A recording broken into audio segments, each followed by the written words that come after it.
वीरभद्र की कहानी। शिव का रुद्र रूप है वीरभद्र। यह अवतार तब हुआ था जब ब्रह्मा के पुत्र दक्ष ने यज्ञ का आयोजन किया, लेकिन भगवान शिव को उसमें नहीं बुलाया, जबकि दक्ष की पुत्री सती का विवाह शिव से हुआ था। यज्ञ की बात ज्ञात होने पर सती ने भी वहां चलने को कहा, लेकिन शिव ने बिना आमंत्रण के जाने से मना कर दिया। फिर भी सती जिद कर रही अकेले ही वहां चली गई। अपने पिता के घर जब उन्होंने शिव का और स्वयं का अपमान अनुभव किया तो उन्हें क्रोध भी हुआ और उन्होंने यज्ञ विधि में कूदकर अपने देह त्याग दी। जब भगवान शिव को यह पता हुआ तो उन्होंने क्रोध में अपने सिर से एक जटा उखाड़ी और उसे रोषपूर्वक पर्वत के ऊपर पटक दिया। उस जटा के पूर्व भाग से महाभयंकर वीरभद्रा प्रकट हुए। शास्त्रों में भी इसका उल्लेख है।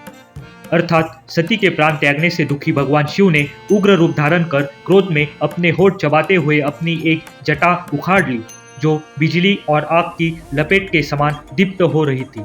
सहसा खड़े होकर उन्होंने गंभीर अट्टहास के साथ जटा को पृथ्वी पर पटक दिया।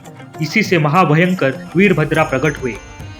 भगवान शिव के वीरभद्रा अवतार का हमारे जीवन में बहुत महत्व है। इस अवतार हमें संदेश देता है कि शक्ति का प्रयोग वही करे जहां उसका सदुपयोग हो। वीरों के दो वर्ग होते हैं, भद्र एवं अभद्र वीर। राम, अर्जुन और भीम वीर थे। रावण, दुर्योधन और कर्ण भी वीर थे, लेकिन पहला भद्र सभ्य वीर वर्ग और दूसरा अभद्र असभ्य वीर वर्ग है। सभ्य वीरों का काम होता है हमेशा धर्म के पद पर चलाना तथा निस्सहायों की सहायता करना है। वही असभ्य वीर वर्ग सदैव अधर्म के मार्ग पर चलते हैं तथा निशंकों को परेशान करते हैं। भद्र का अर्थ होता है कल्याणकारी। अंतवीरता के साथ भद्रता की अनिवार्य इस अवतार से प्रतिपादित होती है।